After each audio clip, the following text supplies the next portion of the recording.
এবারে ঠিক আছে। আগে কেন খাচ্ছিলে না তুমি নন্দিনী? না খেলে কিন্তু তুমি দুর্বল হয়ে যাবে। দিদি, অন্তত আজকের জন্য তুমি নন্দিনীর চিন্তা করা ছেড়ে দাও। কেন? আর চলো গিয়ে দেখবে তোমার স্বয়ম্বরে সম্মিলিত হওয়ার জন্য একের পর এক সুন্দর বলশালী রাজকুমার আর মহারাজেরা আসছেন। আর হ্যাঁ, এদের মধ্যে যদি তোমার কাউকে ভালো লাগে তাহলে আমাদেরও বলো। হ্যাঁ, কিন্তু দেখো না, দেখলে দিদি, নন্দিনীও সেটাই বলছে যে ওর সেবা করা ছেড়ে তার কাছে যাও, যার সাথে সারা জীবন কাটাতে হবে। হ্যাঁ, চলো চলো, দেরি হয়ে যাচ্ছে, চলে এসো।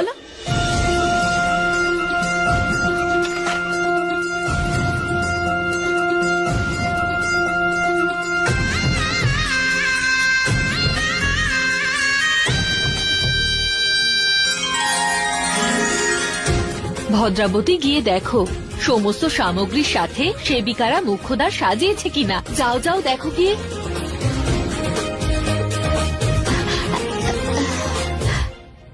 সীতা, তুমি এখানে?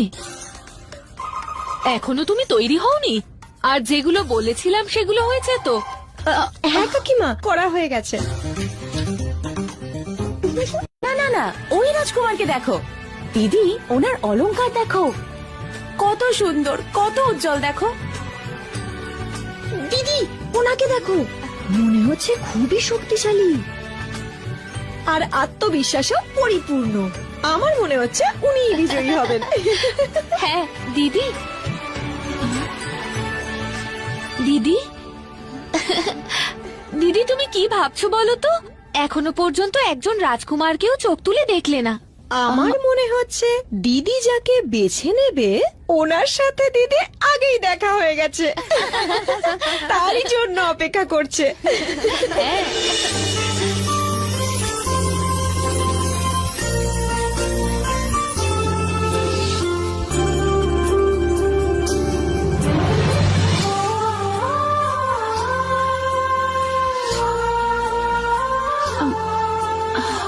না, এরকম কিছুই না।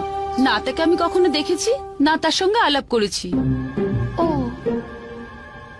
কিন্তু আমার পূর্ণ বিশ্বাস আছে, যখনই আমি ওনাকে দেখব, ওনাকে আমি ঠিক চিনতে পারবো। ওনার মুখের সেই তেজ আমার মনের কথা বুঝে নেবে। তার চোখে থাকবে ন্যায় বিচার আর উদারতার সেই মহানুভবতা, যেই চোখে কোনো অহংকার থাকবে না, থাকবে শুধু ভালোবাসা। দিদি, ওই যে রাজকুমার।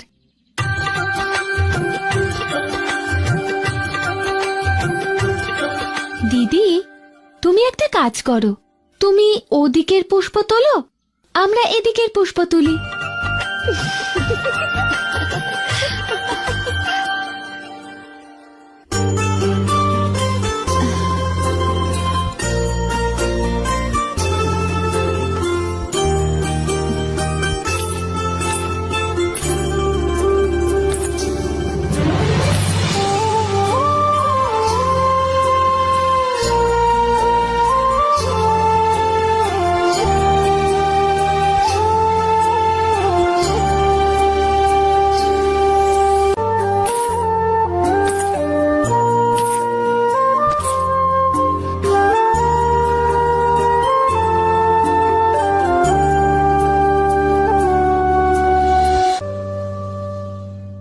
দাদা,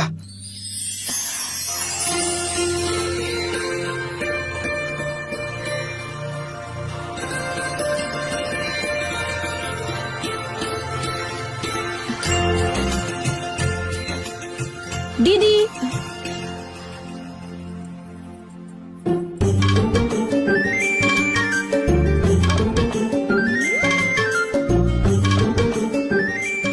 দিদি, স্বয়ম্বরের জন্য দেরি হয়ে যাচ্ছে, আমরা যাই। দাদা, মহর্ষি আপনাকে ডাকছেন।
খুঁজছো তুমি?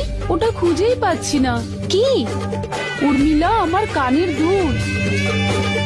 জানি না, এর জোড়াটা খুঁজেই পাচ্ছি না। আজকের দিন আমি এটাই পড়তে চেয়েছিলাম। দিদি, এখন দুলের কথা ছাড়ো আর ওই মহাবীরের কথা চিন্তা করো যাকে তুমি বিয়ে করতে চলেছো।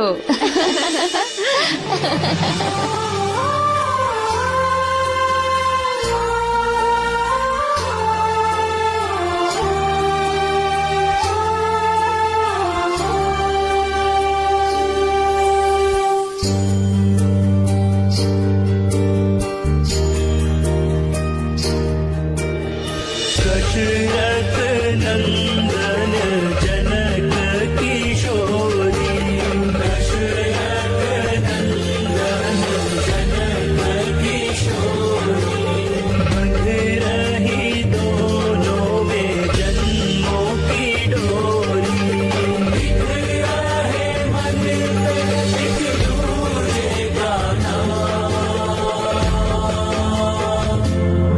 सिया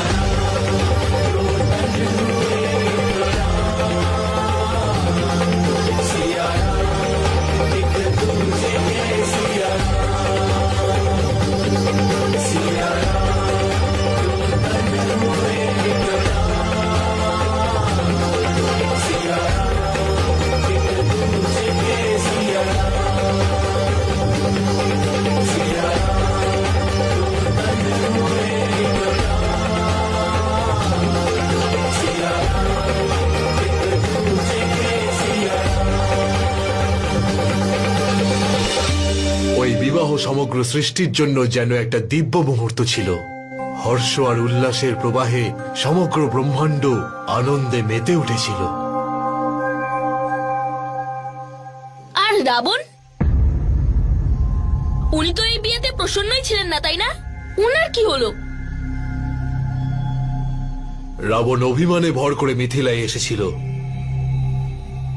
আর নিজের মনে রাম সীতার জন্য দ্বেষ নিয়ে ফিরেছিল।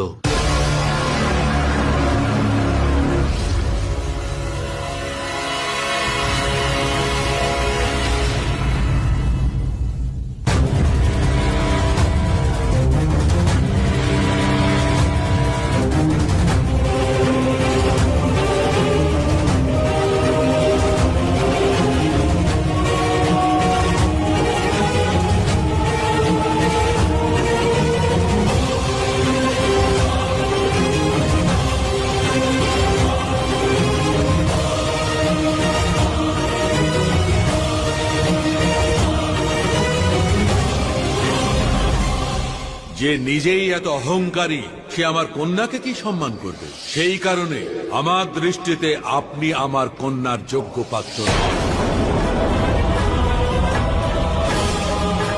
শিবের প্রতি ভক্তি আছে আপনার মনে, কিন্তু তার মতো নিরাশ শক্তি নেই। ভক্ত নয়, আসক্ত আপনি।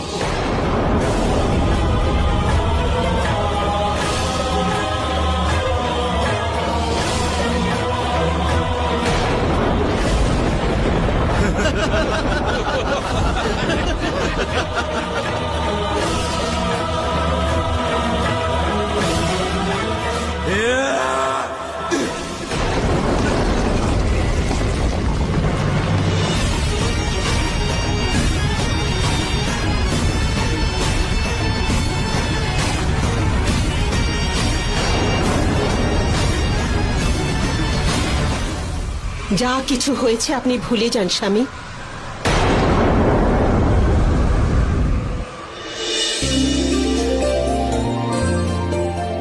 বিবাহের এই শপথ, যেগুলো আপনাদের সারা জীবন স্মরণে রাখতে হবে। আমি কখনোই ভুলব না ঋষিবর। আমি কখনোই ভুলতে পারবো না মন্দাদরি। কোনটা ভুলে যাব? আমার পরাজয়ের উপর ওই তুচ্ছ রাজাদের অট্টহাসি আমি ভুলে যাব, নাকি আমার পরাজয় দেখে সীতার মুখের ওই হাসি ভুলে যাব, নাকি ওই মূর্খ বালক লক্ষণের উপহাস ভুলে যাব, নাকি আমি রামের মুখের উপর বিজয়ের হাসি ভুলে যাব?